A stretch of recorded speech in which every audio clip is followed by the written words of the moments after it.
boas-vindas a você que está embarcando em mais um voo para a gente falar sobre os brasileiros que estão competindo no automobilismo internacional. Eu sou o comandante Alexander Grunwald, estou aqui ao lado dos meus copilotos Felipe Giacomelli e Leonardo Masson para a gente falar sobre os brasileiros que competem nas pistas de todo o planeta aqui no podcast Mundo Afora.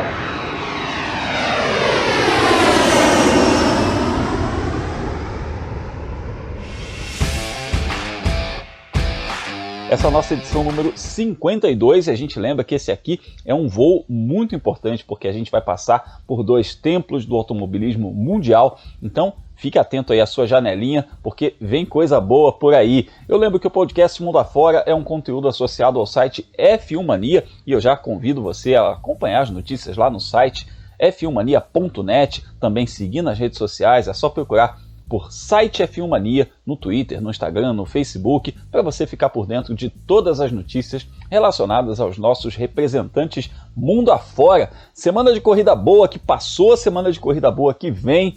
Então, duas corridas muito tradicionais.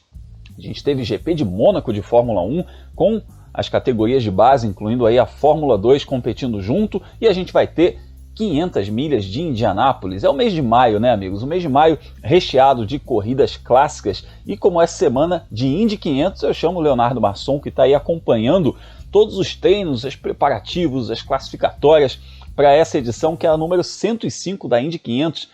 Pronto para mais uma, Léo? Sempre pronto para mais uma, Grum. Primeiramente, olá, Grum, olá, Felipe, olá, você que nos acompanha no mundo afora. Pois é, final de semana nobre aí do automobilismo mundial com as 500 milhas de Indianápolis. Já desde a semana passada a gente acompanhou os treinos livres, o último final de semana teve a definição do grid de largada e os 33 pilotos que vão correr a prova, efetivamente.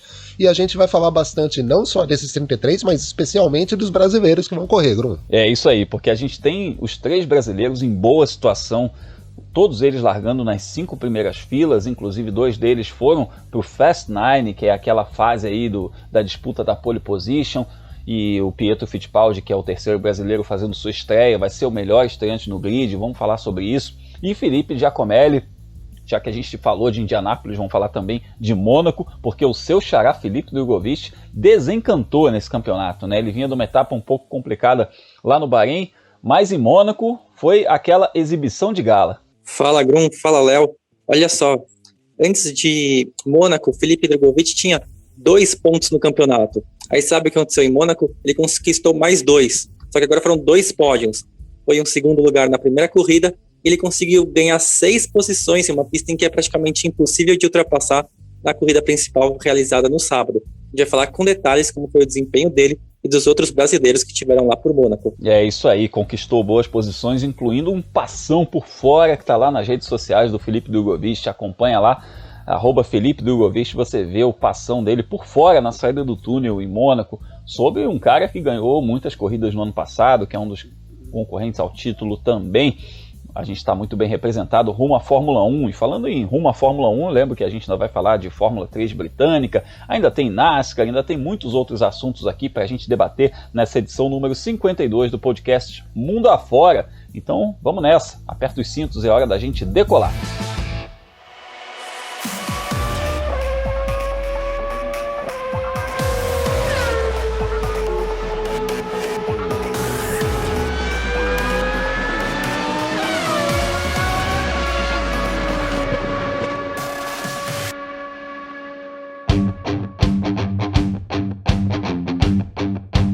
Chegamos à América do Norte porque todo ano a gente espera por esse momento. Finalmente ele chegou, a nossa hora de pousar em Indianápolis para as 500 milhas, a corrida mais importante, mais emblemática, mais tradicional do automobilismo norte-americano. Aquela corrida que até o fã que não acompanha muito a Fórmula Indy, que não curte muito corrida em oval, acompanha com atenção porque é uma corrida especial, é aquela prova para a gente acompanhar praticamente sem piscar os olhos, porque tem muita coisa acontecendo.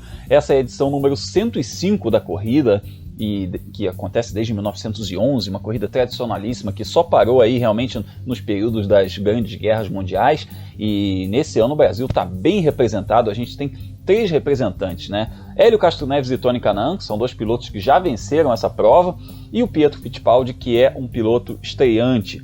A ordem de largada foi definida no fim de semana passado, a gente tem aí a pole position do Scott Dixon com o carro da Chip Ganassi, o Colton Herta com o carro do Andretti na segunda posição, ele que é um dos grandes talentos da nova geração da Fórmula Indy, o Rinus VeeKay também um jovem talento, um holandês com o carro da Carpenter fechando a primeira fila, então realmente uma primeira fila aí de duas jovens promessas da Fórmula Indy com um veterano multicampeão com o carro da Ganassi, que é uma equipe que mandou bem demais. O Léo vai falar já já sobre isso. A Ganassi está voando lá em Indianápolis. Mas a gente tem aí na segunda fila, na quinta posição, o Tony Kanaan, que está competindo na equipe Ganassi, fazendo só as provas em oval, mas ele está competindo na Ganassi também nesse ano. E aí na terceira fila, na oitava posição, a gente tem o Hélio Castro Neves na Meyer Shank Racing, equipe nova, ele que fez aí 2 décadas competindo pela equipe Penske, agora está na Meyer Shank Racing.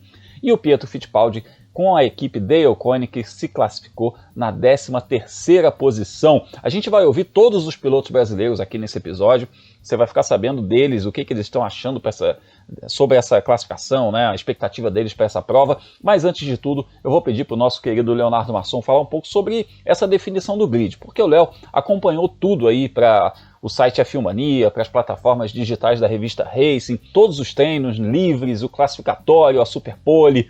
Léo, qual foi a tônica desse Qualify de Indianápolis aí? O que dá pra gente esperar? A Ganassi está realmente tão forte assim? Você que acompanhou tudo, qual é o panorama que você traz aí dessa prova? Sim, Grum, a Ganassi está muito forte realmente. Basta dizer o seguinte, o time tem 4 carros no grid e os 4 carros se classificaram para o Fast 9. Para quem é um pouco mais antigo, acompanha há mais tempo as 500 milhas, o Fast 9 é a fase final, o Pole Day. E a gente teve a Ganassi fazendo a pole com o Scott Dixon, a 5ª posição com o Tony Kanaan, o 6º lugar com o Alex Palou e a 9ª posição com o Marcus Ericsson, ex-Fórmula 1. Então o time está muito forte, o Dixon especialmente vem muito forte, ele liderou 3 dias de treinos livres, é uma equipe que vem mostrando força. A última vitória foi conquistada com o Dario Franchitti em 2010, naquela corrida que, quem lembrar, o Takuma Sato tentou atacá-lo na volta final e acabou parando no muro, a prova terminou em bandeira amarela e o Franchitti ganhou aquela prova.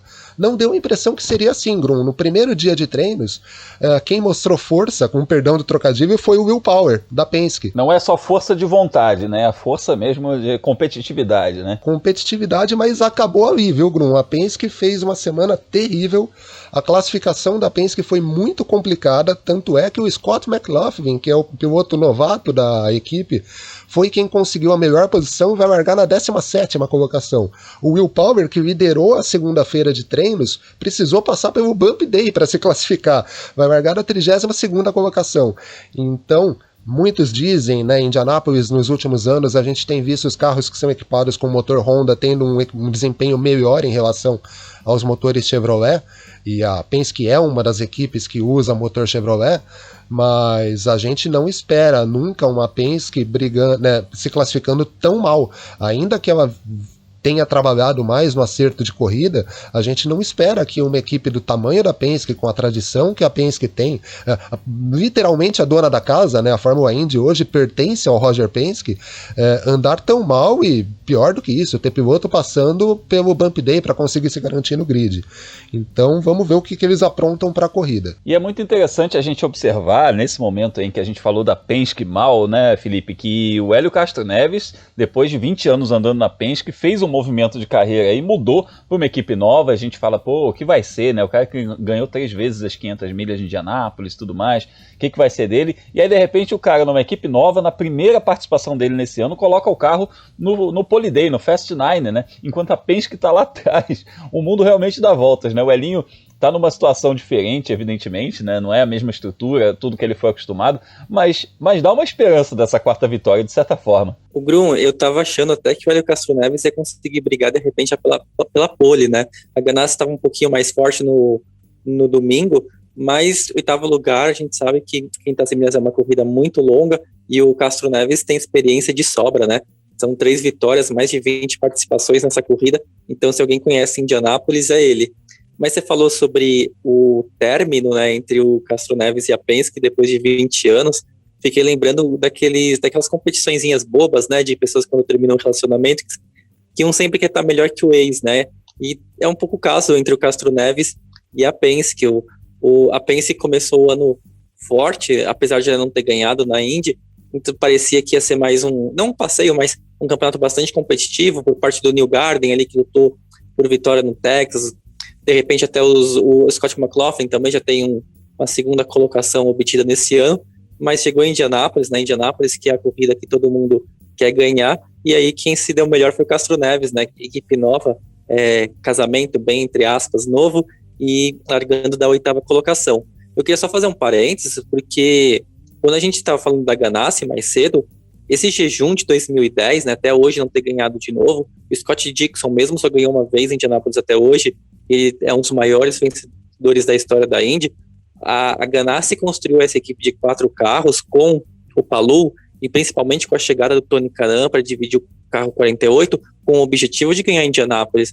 Não foi para ajudar o Tony com a despedida, com a aposentadoria, né, para fazer número com o torcedor, não. O objetivo é ganhar Indianápolis, e aí eles foram atrás de quem era o melhor piloto disponível no mercado, e aí, na opinião deles, era o Tony, porque, claro, estava saindo de uma equipe muito fraquinha, que era a Foyt, mas alguém com experiência de quem já ganhou as 500 milhas e que conhece a Ganassi. Ele teve uma passagem há alguns anos pela equipe, antes de ir para a Foyt, não foi tão vitoriosa assim, mas ganhou corrida, ganhou em oval.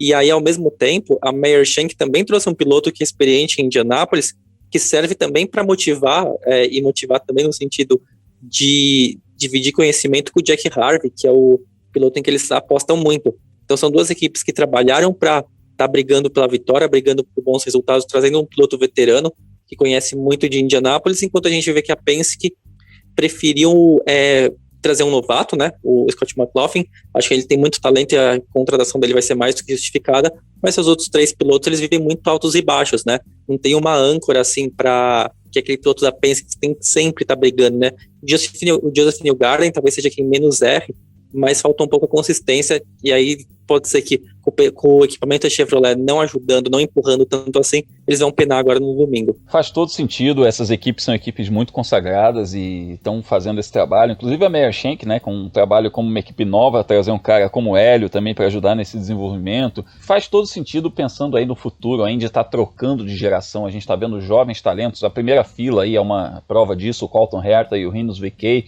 a gente tem outros nomes aí, o Alex Palou, também da Ganassi, que são nomes que andaram muito forte, né, classificaram muito bem também. E um dos novos nomes, um dos jovens nomes da Indy nesse momento é o Pietro Fittipaldi. Ele, inclusive, está fazendo aí a sua estreia na Indy 500. Ele quase disputou essa prova lá em 2018. A gente lembra que ele teve um acidente no Mundial de Endurance, e aí em Spa-Francorchamps, na Rouge, aí acabou quebrando as pernas, não disputou essa corrida, ficou aquele gostinho, né, de que ele deveria ter participado. Aí ele foi para a Fórmula 1, virou piloto reserva da Haas, depois chegou a disputar corridas na Fórmula 1 pela Haas. Ele segue lá na Haas como piloto reserva, mas ele está fazendo as provas em circuito oval na Indy nesse ano, nessa temporada, substituindo o Romain Grosjean. Mais ou menos o que o Tony Kanaan faz com o Jimmie Johnson na Ganassi, ele está fazendo isso na equipe Dale Coyne com o Romain Grosjean. E o Pietro, nessa primeira experiência dele em Indianápolis, né, ele tinha evidentemente a missão de se classificar bem. E nessa de tentar se classificar bem, ele quase beliscou ali a Superpole. Melhor a gente ouvir o próprio Pietro falando sobre isso, porque ele conquistou a 13ª posição no grid de largada, e no próprio sábado, logo depois do classificatório, ele mandou uma mensagem explicando aí como é que foi esse classificatório dele e por que ele quase chegou lá, quase chegou um pouquinho mais alto. Então vamos ouvir Pietro Fittipaldi lá de Indianápolis. Fala pessoal, estamos aqui em Indianápolis, terminamos o dia de classificação, foi muito intenso, muita adrenalina, classificamos em 13º, a gente quase saiu de novo no final para tentar melhorar o tempo. Eu acho que a gente ia conseguir melhorar, mas era um risco grande para fazer. A gente estava tentando entrar nos primeiros 9, que aí os primeiros 9 amanhã vão estar brigando pela pole. Então eu acho que a gente ia conseguir, mas decidimos não sair porque era um risco muito grande. Então vamos largar em 13º nas 500 milhas de Indianápolis. Estou muito feliz com esse resultado. E bom, a gente foi o melhor novato. que foi bom. A equipe fez um ótimo trabalho com o carro e agora estamos focados na corrida. Isso aí, valeu. Boa, Pietro. Super estreia, né? 13º lugar, melhor estreante. A gente está falando aí, inclusive, o Felipe falou agora há pouco do Scott McLaughlin. A gente está falando de um cara que é várias vezes campeão da Supercars australiana, que é uma categoria super forte, está fazendo um campeonato consistente, andando na equipe Penske.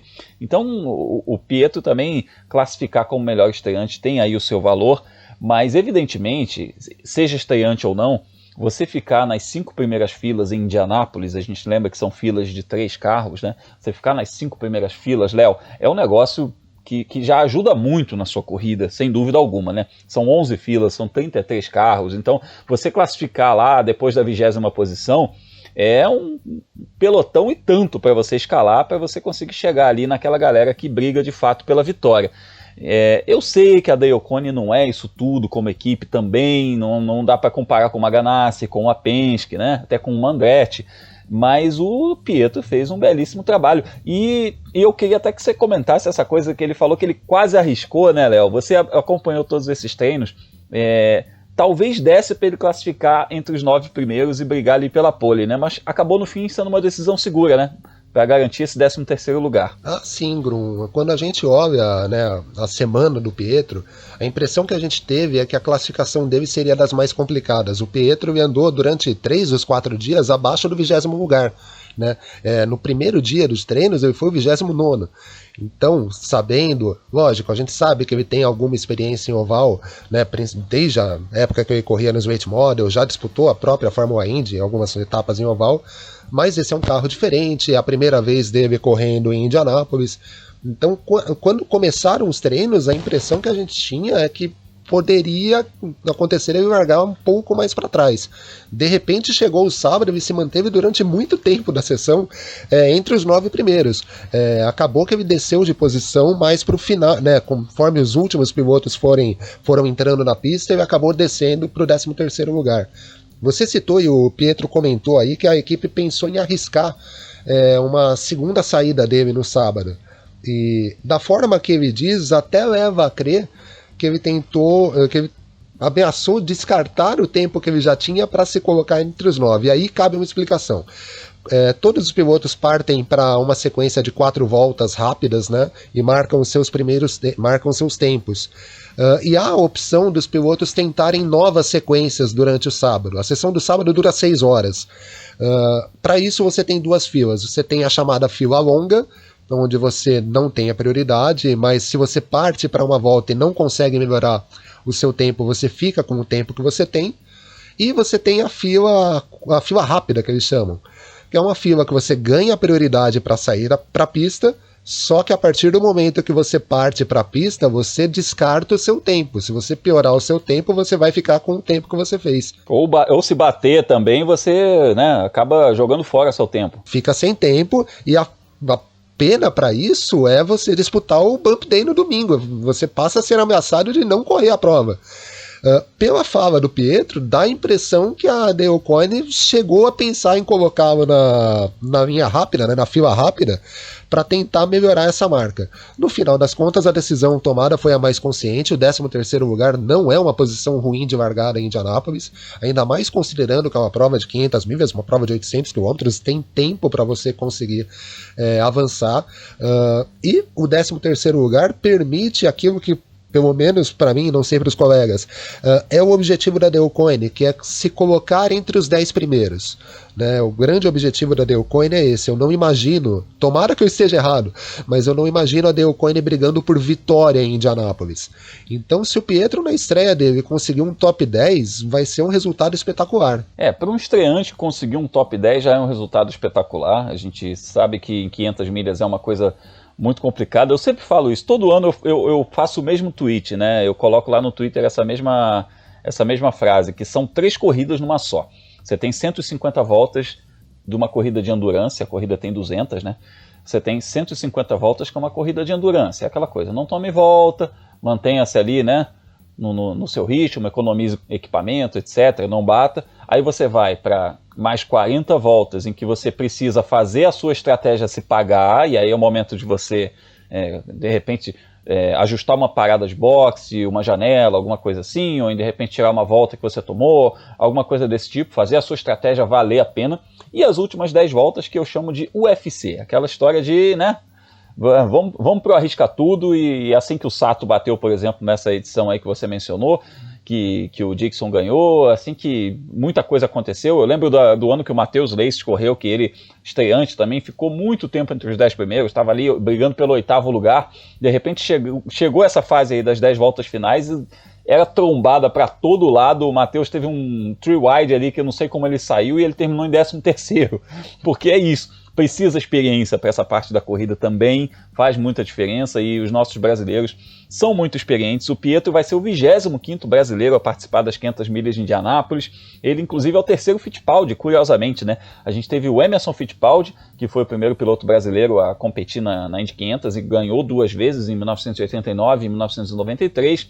Depois a gente teve o Christian Fittipaldi, que correu em 1995, fez um 2º lugar, inclusive, naquela corrida que foi vencida pelo Jacques Villeneuve. E agora a gente tem o Pietro Fittipaldi, num esquema, aliás, um pouco parecido até com o do Christian Fittipaldi naquela temporada, né? Uma equipe mais ou menos na relação de forças era mais ou menos a mesma coisa que o Christian competia naquele ano.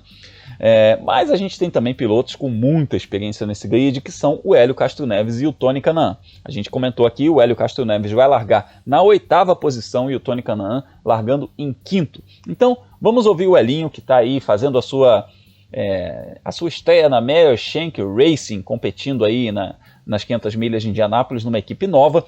Ele desceu do carro, mandou uma mensagem pra gente aí falando como é que foi o qualify dele, ainda com barulho de outros carros correndo aí. Então vamos ouvir o Hélio Castro Neves com barulho de carro de corrida ao fundo, que a gente gosta muito. Pois é, galera, hoje foi um dia bem legal. O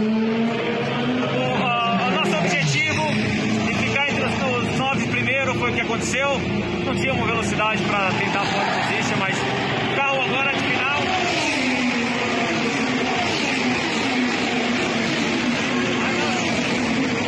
O carro agora no final foi muito bom, nós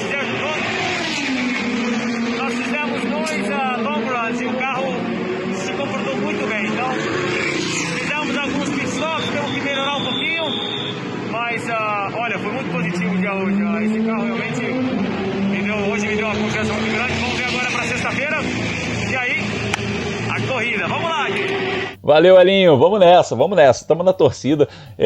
Felipe, né? A gente sabe que o Elinho ganhando essa corrida, se ganhar essa corrida, ele se iguala a grandes lendas do automobilismo norte-americano. Ele tem 3 vitórias. Então a gente está falando aí de nomes como Rick Mears, como o Al Unser, como o AJ Foyt. São caras que lendas do automobilismo norte-americano. Ele já é uma lenda lá no automobilismo norte-americano, mas uma pergunta rápida, rasteira para você: vai ser a chance, digamos assim, vai ser a 500 milhas mais desafiadora para o Hélio, pelo menos dos últimos 10 anos? Bem lembrado você falar 10 anos, Bruno, porque eu falava, olha, de 2009, né, aquela lá que ele saiu do julgamento direto pro carro de corrida, acho que aquela ali foi um pouco mais dramática por tudo que estava envolvido, né? E ele nem estava nem escalado para competir na Indy na temporada integral. Não era assim o plano B era o Will Power, mas o Will Power tinha feito a primeira etapa do ano e o Hélio entrou depois, retomou o carro dele, que era por, entre aspas, né, por direito, e ganhou as 500 milhas. Mas se você pegar de 2010 para cá, essa desse ano, por estar de casa nova, por estar de equipamento novo, e por estar voltando à Indy, né, depois de 3 anos afastados, de título conquistado na INSA, de vitória em Daytona, agora sim, né, é uma nova realidade para o Castro Neves, e a gente espera que ele consiga terminar na frente. É isso aí, a gente espera uma prova combativa do Hélio, eu acho que tem que ser esse perfil realmente, e ao mesmo tempo a gente tem ali na frente o Tony Kanaan também, que é um piloto que tem grandes chances. A gente falou do poderio da Ganassi nessa prova. E então vamos ouvir o Tony Kanaan sobre essa 5ª posição no grid de largada. Logo depois que terminou o Qualify, ele foi para o motorhome e também mandou uma mensagem para a gente. Então vamos ouvir Tony Kanaan. Dia super produtivo, a gente esteve forte a semana inteira. Ontem conseguimos colocar o carro nos 9 primeiros e hoje o ideal para nós seria ter largado na primeira fila. Eu acho que a gente tinha carro para isso.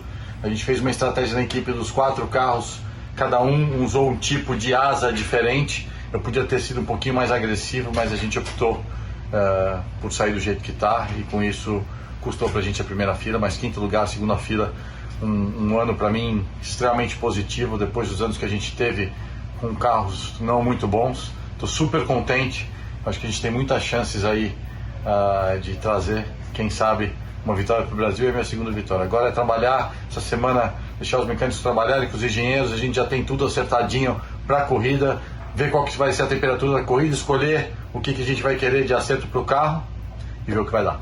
Valeu, Tony, estamos aí na torcida. Interessante, né, Léo, que o Tony falou que a Ganassi foi para o Qualify com os 4 carros usando configurações diferentes de asa. Isso mostra também o quanto a equipe está trabalhando como um time, isso que o Felipe falou agora há pouco, né, de trabalhar para trazer essa vitória para casa.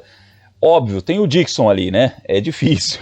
O Dixon no meio do time ali é um senhor competidor.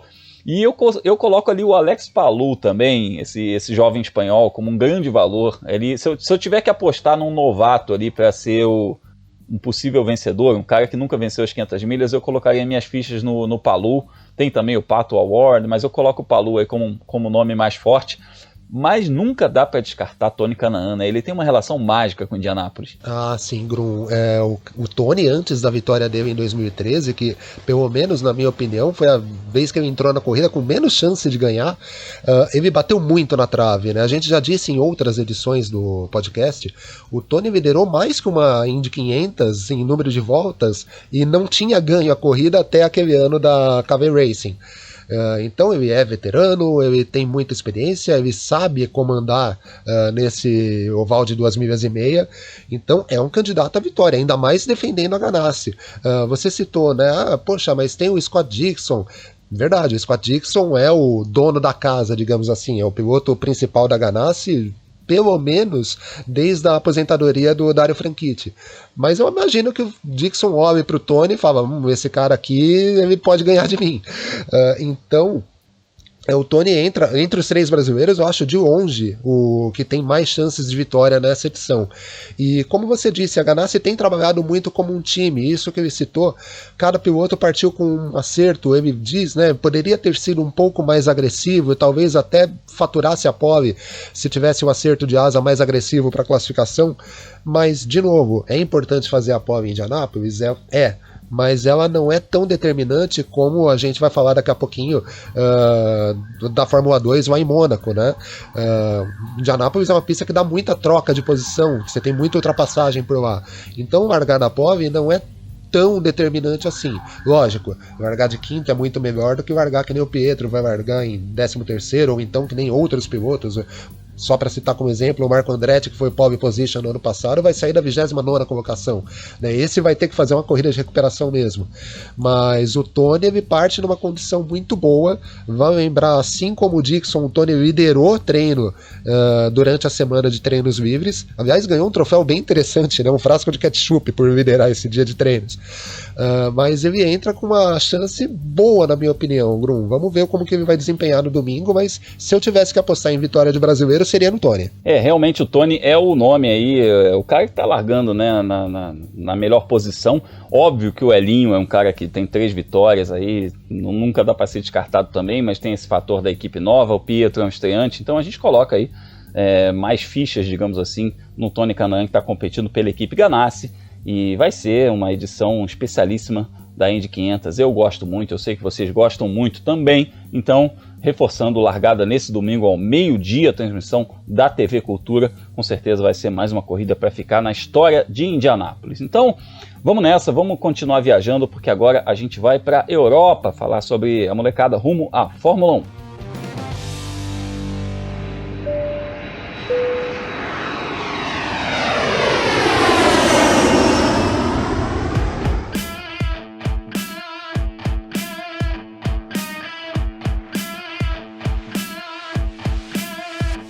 E já que o assunto hoje é corridas históricas, a gente desembarca na Europa para chegar até o Principado de Mônaco, tradição na Fórmula 1, um palco que dispensa comentários, dispensa apresentações.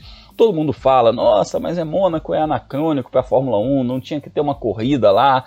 Mas a última coisa em que a gente fala, na verdade, é a corrida, né? Quando se fala de Mônaco. Mônaco é um atrativo, é uma coisa à parte na Fórmula 1. é um evento social, digamos assim, mas que também, enquanto corrida, tem a sua beleza. Eu falei na live de domingo no F1 Mania que quem vai ver a corrida de Mônaco esperando ultrapassagens, disputas lado a lado, é a mesma coisa que você ir num concerto de música clássica esperando que o maestro, ao fim de um solo de guitarra de alguém, o maestro se jogue na plateia como um mosh num show de rock. Não é exatamente isso, não tem a mesma ação de outras pistas, mas tem lá o seu charme e o seu glamour.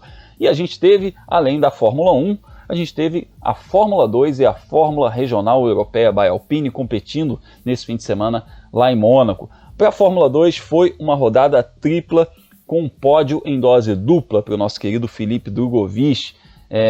Ele tinha tido um desempenho até forte lá no Bahrein, né? Andou brigando por liderança e tal, mas não conseguiu converter isso em resultados. Ele fez só 2 pontos lá no Bahrein, mas em Mônaco o menino andou forte, fez um fim de semana aí consistente, 2 pódios, um segundo e um terceiro lugares, quase pontuou bem também na corrida 2, não fosse uma estratégia completamente equivocada da equipe que chamou os pilotos para trocar pneus, numa corrida inclusive que nem era obrigatória a troca de pneus, chamou os 2 pilotos numa condição ainda de pista úmida para colocar pneus slick, jogou os 2 pilotos lá para o fim do pelotão, depois teve que trocar de novo, enfim, uma lambança, mas a equipe compensou aí com 2 pódios para o Filipe Drugovich e para o Guan Yu Zhou. Então, já que a gente falou bastante sobre isso aqui, antes da gente ouvir os nossos especialistas aqui, Felipe Giacomelli e Leonardo Masson, vamos ouvir o Filipe Drugovich sobre essa prova. Ele mandou uma mensagem pra gente, voltando lá de Monte Carlo, no carro, viajando, pegando a estrada, ele mandou uma mensagem pra gente. Fala, Drugo! Fala, pessoal, voltando pra casa agora. Bom, final de semana em Mônaco foi fantástico para mim, 2 pódios, um segundo lugar e um terceiro lugar. Agora estou voltando para casa. Eu acho que primeira vez em Mônaco nunca é fácil, sempre é difícil de se adaptar com a pista também. A pista não permite nenhum erro, né? É difícil pegar riscos ali. E já dos treinos eu me senti confiante, mas não totalmente seguro com volta rápida, e na classificação eu acabei fazendo 2 voltas rápidas em vez de 3 voltas rápidas, que foram quem fez a pole, foram o que eles fizeram, e acabou que isso acho que prejudicou a gente um pouco na performance da classificação, terminando em 9º. Mas já na primeira corrida consegui melhorar um pouquinho, acabei em 2º, e principalmente as mudanças que eu fiz e que a equipe fez no carro também para a última corrida foram fantásticas, e isso mostra no resultado, largando de 9º, chegando em 3º, com um ritmo muito bom durante a corrida. Então eu estou muito feliz com a evolução no final de semana, e segunda vez para mim também em pista de rua, nunca é fácil. Eu acho que cada volta que eu fazia eu me sentia mais confortável, então estou muito feliz com o resultado, e acredito que também indo para Baku daqui 2 semanas, sendo uma pista de rua também, estou bem confiante que a gente pode ter bons resultados lá também. Valeu, obrigado pelo apoio. Legal, estamos aí na torcida por Filipe Drugovich, e um campeonato aí. Já passo a bola para o seu xará, Felipe Giacomelli, um campeonato, como a gente falou lá da abertura, que começa para ele em Monte Carlo, né? Poderia ter aí uma sequência melhor, mas a gente está aí com o Guan Yu Zhou na liderança do campeonato. Isso mostra a força da equipe Univirtuose, ele está com 68 pontos, mas o Filipe Drugovich com 29 pontos nesse momento, eu posso dizer aí que é um campeonato que está super vivo para o Filipe Drugovich, considerando que a gente tem mais 6 rodadas triplas pela frente. Tá vivo mesmo. Se você for lembrar também, Mônaco, o Drugovich andou na frente do Guan Yu Zhou o final de semana inteiro. A primeira corrida, né, agora a gente faz com o grid invertido, então o Guan Yu Zhou largou na frente, mas na verdade ele se classificou atrás do Drugovich. Fosse né, a corrida principal, fosse um fim de semana também, uma pista mais normal, de repente estava terminado na frente do companheiro de equipe as 3 provas, e aí diminuindo ainda mais a classificação. Mas o campeonato da Fórmula 2 ele é curto, mas ele é longo, né? Porque são 8 etapas, ano passado foram 10, mas agora são rodadas triplas. A gente vai para pistas que têm características muito diferentes, né? Vai correr agora em Baku, que a gente conhece aquela reta enorme. Depois tem a Arábia Saudita, que ninguém sabe muito bem o que esperar dessa nova pista. Tem a Rússia, onde enfim, um pouquinho travado, né? Para dizer, usando eufemismo. Então, tem muita coisa para acontecer. E, é claro, a gente sabe que o Filipe Drugovich ele tem as condições de se aproximar um pouco mais das primeiras colocações na tabela, né? Ele mostrou no passado que é um piloto que sabe tudo sobre economizar os pneus, o que é fundamental na Fórmula 2. Não, em Mônaco não importa tanto, né? Porque mesmo que tenha um ritmo mais forte dos que os adversários, é muito difícil ultrapassar, mas nas outras corridas a gente sabe que isso pode fazer sim a diferença para ele brigar por pódios e por vitória de maneira mais consistente, né? E aí tirar essa diferença para o Guan Yu Zhou.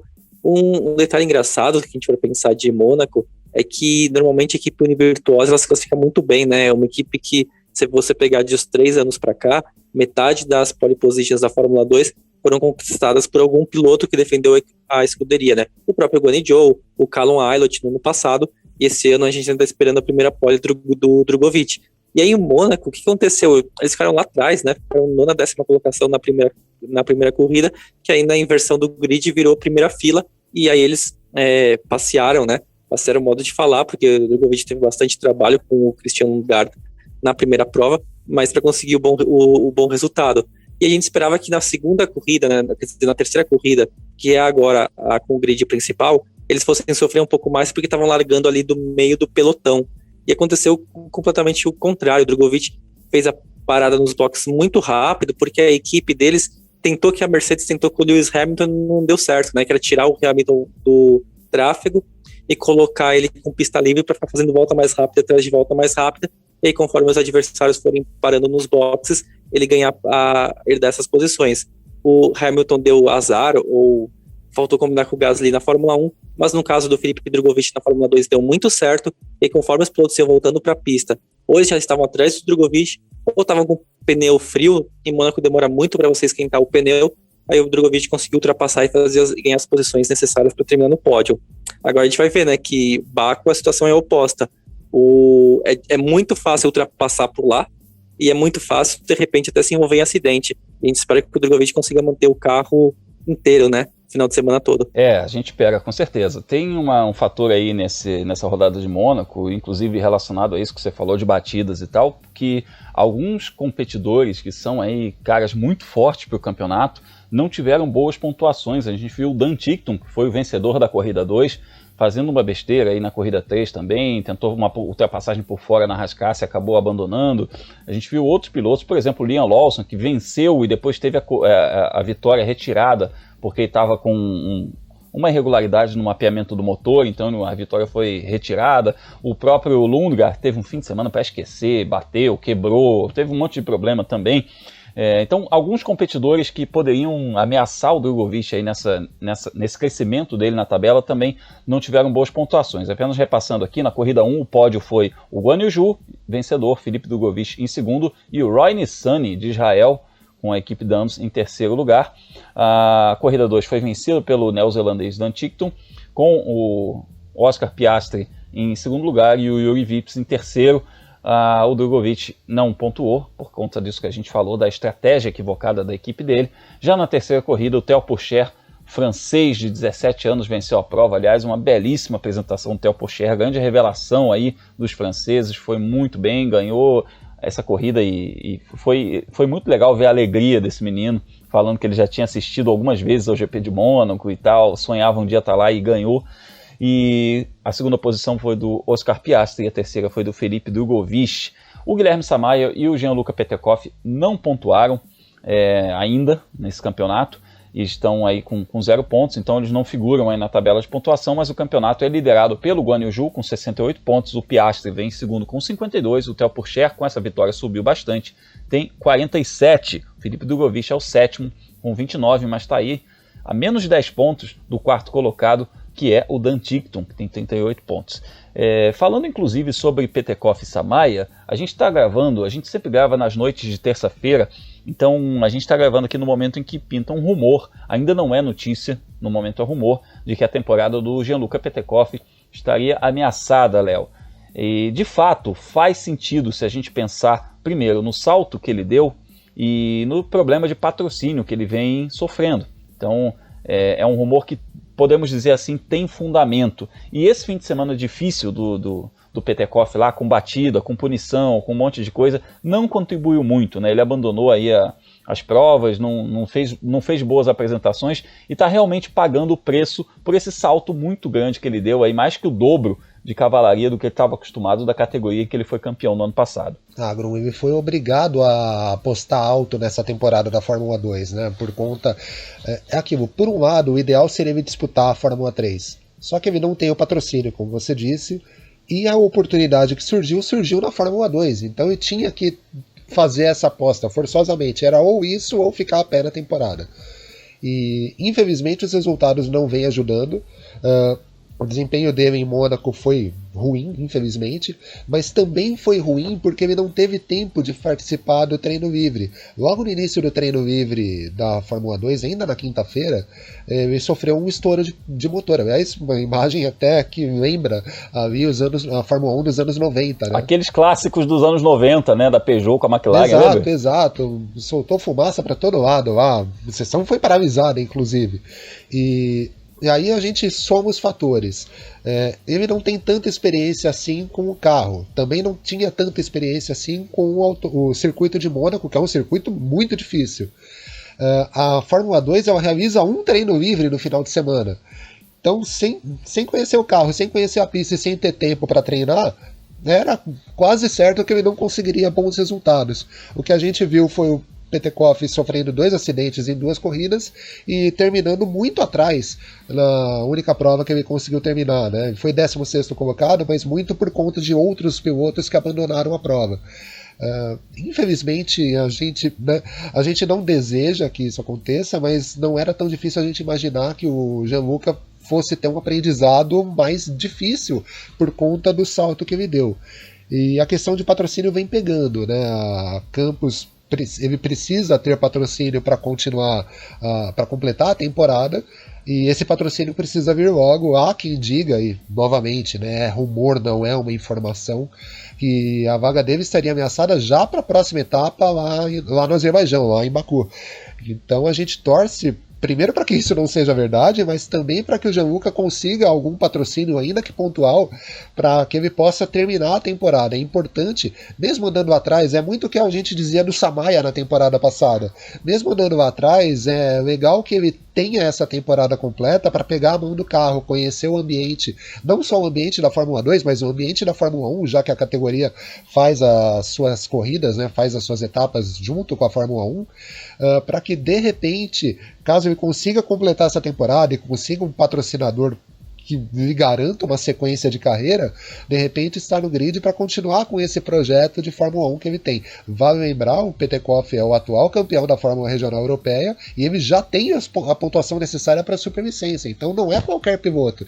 É um piloto que, se tiver tempo, ele vai evoluir muito, Grum. É isso aí, mas é um piloto que é aquela história, né? Aquele cavalo selado que ele tinha que pegar. Não adianta a gente pensar agora no que poderia fazer, porque poderia mudar completamente o rumo da carreira dele, inclusive abandonar esse trilho rumo à Fórmula 1. É a decisão que ele tinha que tomar. Vamos torcer para que fique tudo bem aí com a carreira do Gianluca Petekoff. A próxima etapa da Fórmula 2 está marcada para o primeiro fim de semana de junho no Azerbaijão e a gente vai acompanhar os pilotos brasileiros. Passando rapidamente aqui sobre a Fórmula Regional Europeia by Alpine, que também fez uma rodada dupla aí lá em Mônaco, né? Aliás, acidentadíssima rodada dupla, que teve prova com engavetamento ali na subida para o cassino, vários carros, capotagem, um negócio de maluco. Categoria com 30 carros no grid também, né? Botar 30 carros em Mônaco, mesmo sendo um carrinho menor, né? Tem hora que não dá. E a gente teve 2 pilotos brasileiros aí nessa rodada de Mônaco, o Gabriel Bortoleto e o Dudu Barrichello, nos representando. O Gabriel Bortoleto foi 23º na primeira corrida e 21º na segunda corrida. O Dudu Barrichello não completou a primeira prova e foi o 16º colocado na segunda. Pilotos brasileiros que estão aí numa fase de aprendizado nessa categoria, uma categoria que é muito difícil também, tem muito carro, pouco treino, um grid muito forte, as equipes também não são tão equalizadas, porque é um campeonato que veio da fusão de 2 campeonatos, então a gente tem diferenças aí. A equipe do Dudu Barrichello, por exemplo, tem um problema clássico, crônico de acerto aí com relação ao seu motor, então a gente está vendo os pilotos brasileiros penando um pouquinho, mas eles estão aprendendo bastante. O campeonato é liderado pelo Gregory Salsi com 85 pontos, O Gabriel Bortoleto está em 15º com 2 pontos e o Dudu Barrichello ainda não pontuou. Vamos ouvir rapidinho o Gabriel Bortoleto sobre essa experiência de andar em Mônaco. Afinal, você andar nas ruas de Monte Carlo com um monoposto não é todo dia. Fala, Gabriel. Fala, pessoal, tudo bem? Gabriel Bortoleto aqui. Passando só para falar um pouquinho do meu final de semana em Mônaco. Primeira vez que eu piloto nessa pista, com certeza é uma das minhas pistas preferidas. Eu amei pilotar num circuito de rua, que você tem que colocar o carro no limite sempre para ser rápido, e é uma experiência única na minha vida que eu tive, e eu não vejo a hora de voltar lá já. Bom, começando pelo treino, a gente só teve 30 minutinhos de treino, bem pouco, então a gente teve que se adaptar rápido com a pista ali e depois direto pro quali. Felizmente no quali eu tava vindo numa volta boa para top 4, top 3 ali, e acabou um piloto rodando no setor 3 e eu acabei não conseguindo desviei dele, lógico, mas não consegui melhorar minha volta depois. Tive que largar de 20º nas corridas por conta desse problema do quali, e em Mônaco é muito complicado de ultrapassar, muito difícil, então dei meu máximo, mas acabei tendo 2 toques nas corridas, acabei perdendo o bico, a asa dianteira, desculpa, e acabou me prejudicando muito.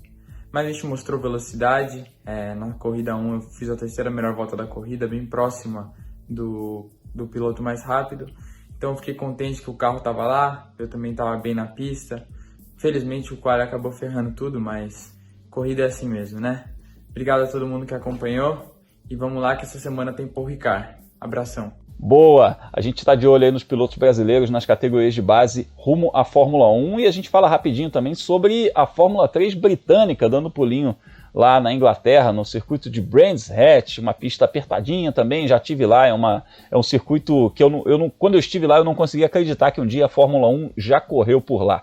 E a gente teve, inclusive, um lance muito doido nesse fim de semana, em que na primeira curva um carro subiu no outro carro. Eu coloquei esse lance nas minhas redes sociais, procura lá no meu Twitter, Fórmula Grum, que eu repostei esse lance, um lance até engraçado, né? Que um carro pegou carona no outro, literalmente subiu no aerofólio e pegou carona no outro carro. Nessa categoria a gente é representado pelo Roberto Faria, o piloto que está fazendo a sua temporada de estreia, a primeira temporada completa na Fórmula 3. Ele não completou a prova 1, que foi vencida pelo Ayrton Simon. Ele foi 6º colocado na prova 2, vencida pelo Zach O'Sullivan, e foi 12º colocado na corrida 3, vencida pelo Christian Mansell, que é um australiano que tem nada a ver com o Nigel Mansell. Bom, a gente está aí com o campeonato com o Zach O'Sullivan com 78 pontos na liderança. O Roberto Faria vem em 13º com 25. A próxima etapa está marcada para os dias 26 e 27 de junho em Silverstone, também na Inglaterra. Então, falamos aí dos brasileiros rumo à Fórmula 1. Bora lá que é hora da nossa volta final.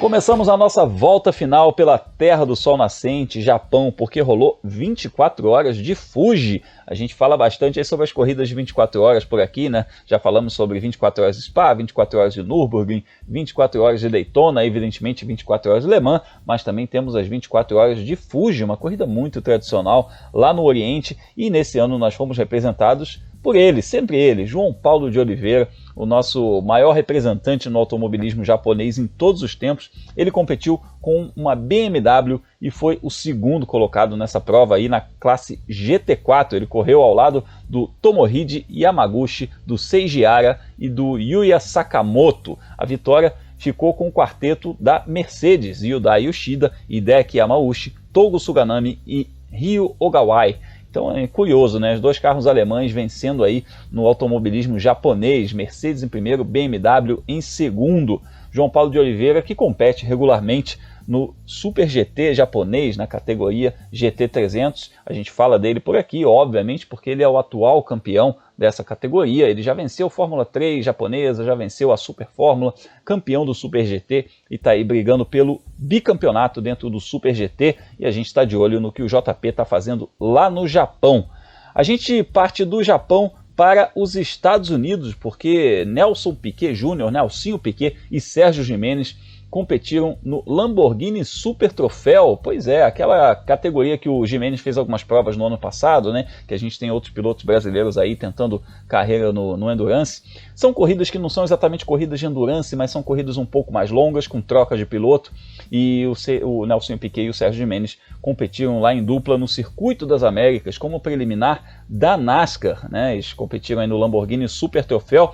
A corrida 1 foi vencida pelo Richard Antinucci, o italiano. O Serginho e o Nelsinho foram sexto lugar nessa corrida 1. Na corrida 2, vencida pelo Matthew Deacon, norte-americano. Eles não terminaram, ficaram aí classificados na 28ª posição, mas não concluíram a prova. E já que a gente está falando de Circuito das Américas, onde teve aí o Lamborghini Super Troféu, a gente fala da NASCAR, que foi a etapa, foi a categoria principal aí desse fim de semana de velocidade, fim de semana chuvoso de velocidade lá no Circuito das Américas, que é uma pista sensacional, e o pessoal da NASCAR disputando corridas em circuito misto, uma das poucas etapas em circuito misto da temporada. A gente viu umas imagens aí, como diz o pessoal, cenas lamentáveis dos pilotos lá da NASCAR andando na chuva em circuito misto. Por aí vocês imaginam o tamanho do problema, né? Mas rolaram, digamos assim, umas trombadas, né, nas várias categorias da NASCAR.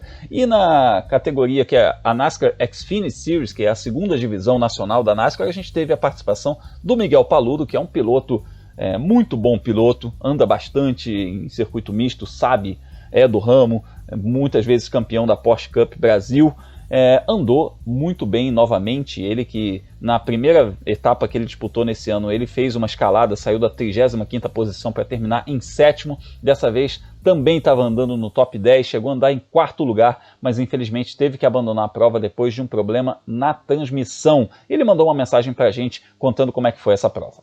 Um grande dia, eu sempre gosto de olhar o lado positivo. O nosso ritmo era ali entre os 5 primeiros, a gente andou boa parte ali na frente, ganhei posições na primeira parte da prova, me mantive ali, poupei meu equipamento.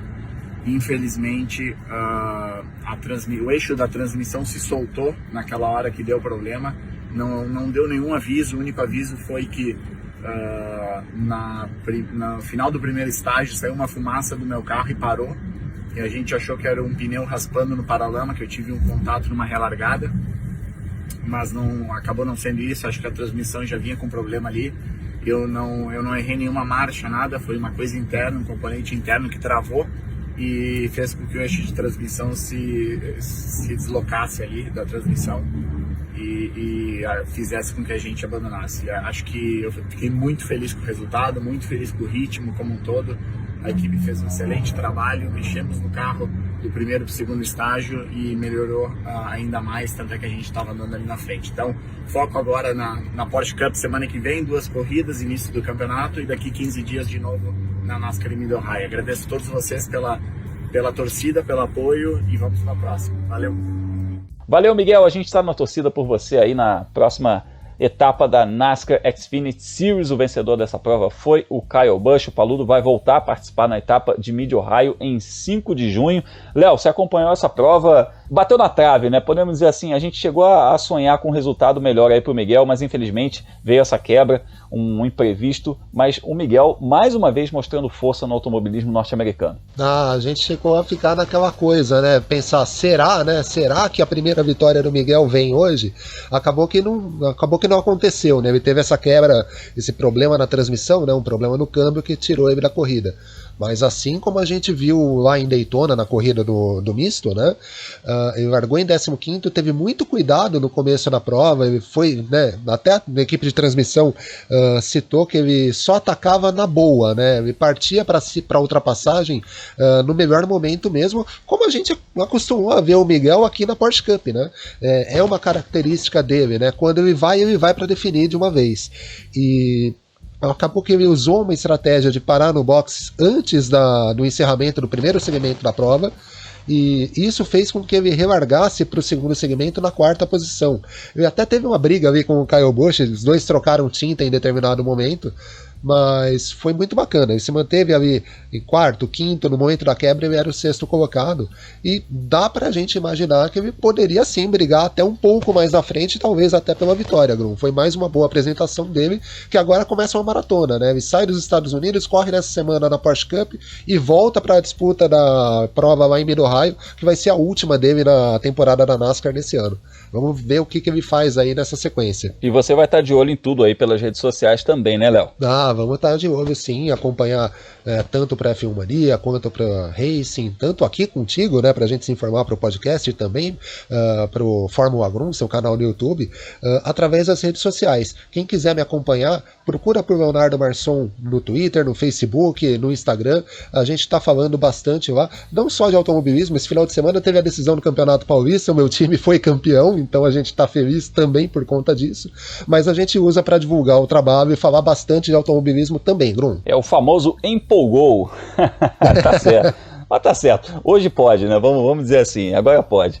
Tá certo. Bom, e a gente vai ter ainda, falando dos Estados Unidos, para a gente fechar a nossa volta final, a gente vai ter Road to Indy lá em Indianápolis, né? Você vai ter 500 milhas em Indianápolis, também vai ter Road to Indy, e a gente encerra essa volta final lembrando que o Kiko Porto vai correr na USF 2000, lá no Lucas Oil Raceway em Indianápolis. Não é o ovalzão de Indianápolis de 2,5 milhas, é um oval menor que fica dentro do mesmo complexo, mas é mais uma oportunidade para o piloto pernambucano assumir a ponta do campeonato. Ele está atrás do Juven Sandaramurf, que tem 154 pontos, o Kiko vem com 141 na segunda posição, seguido de pertinho pelo Christian Brooks, que tem 138. Felipe Giacomelli, vamos ficar de olho em tudo lá na agenda da velocidade, né? Vamos sim, Grum. Você falou do Kiko Porto, é uma etapa bastante importante essa, porque é a única que não é rodada dupla, né, do campeonato, é uma corrida só, então ela vale 50% a mais de pontos do que as corridas em circuito misto, e como é a única etapa de oval do ano, né, e talvez nem todos os pilotos tenham a mão desse tipo de pista, a gente costuma ver que as corridas em ovais às vezes têm um resultado um pouco diferente, né, do que acontece no restante da temporada, e de repente pode ser nisso o pulo do gato do Kiko Porto para cima do Sundaramurf, e aí, quem sabe, né, partir rumo ao título. E se você quiser saber os horários da USF 2000, das 500 milhas de Indianápolis e de todas as principais categorias do automobilismo mundial neste fim de semana, é só acessar meu site, né, o World of Motorsport, ou felipegiacomelli.com, que eu publico na quinta-feira a agenda da velocidade, como o Bruno citou, né, que tem todos os horários, os resultados e onde assistir as corridas do fim de semana. E além disso, quando acontecer uma sessão de pista, eu atualizo ali na agenda da velocidade com um link, né, para o PDF ou para a página oficial da categoria com o resultado. E aí você vê onde seu piloto favorito, o Kiko Porto, por exemplo, terminou naquele treino, naquela classificação ou na corrida. E depois é um link para o campeonato para a gente ver como que está a batalha pelos pontos. E quem quiser me seguir nas redes sociais é só procurar por Felipe Giacomelli, tanto no Twitter quanto no Instagram. É isso aí, a gente vai falar bastante sobre tudo isso no fim de semana. Procura a gente lá no Twitter, no Instagram, vamos trocar ideia lá no Twitter, me procura por Fórmula Grum, eu tô por lá também, é muito bacana a gente falar. Eu soltei lá uma enquete, né, pro pessoal sobre a Indy 500, né, para o pessoal falar se tivesse que apostar em 2 pilotos, um que já venceu e um que nunca venceu, para a vitória desse domingo nas 500 milhas, em quem você apostaria. Então vai lá no meu Twitter, no Fórmula Grum, e coloca suas apostas também. Tá muito interessante, o pessoal tá colocando uns nomes muito legais lá, eu tô curtindo essa interação, muita gente apostando aí no Tony Kanaan, muita gente apostando no Scott Dixon, mas gente também apostando no Pato O'Ward, no Alex Palou, no Pietro Fittipaldi. Tem uma galera boa aí trocando ideia com a gente. Aproveita lá para se inscrever no meu canal Fórmula Grum. A gente está aí toda semana falando sobre os bastidores do mundo da velocidade. Nessa semana, uma semana especial com conteúdos sobre as 500 milhas de Indianápolis também. Eu lembro a você que tem outros podcasts aqui no feed do site F1 Mania, né? De segunda a sexta, Carlos Garcia e Gabriel Gavinelli trazem todas as notícias, as informações do mundo da velocidade, principalmente da Fórmula 1, no F1 Mania em ponto. E toda semana, assim como o nosso Mundo Afora, semanalmente a gente tem o Full Gas Podcast com o Gabo Carvalho e o Gabriel Lima. Então é isso, boa edição de 500 milhas de Indianápolis para você, torça para o seu piloto favorito. Conte com a gente aí, na semana que vem estaremos trocando ideia mais uma vez aqui no Mundo Afora, falando sobre as 500 milhas de Indianápolis. Um forte abraço e até a próxima semana.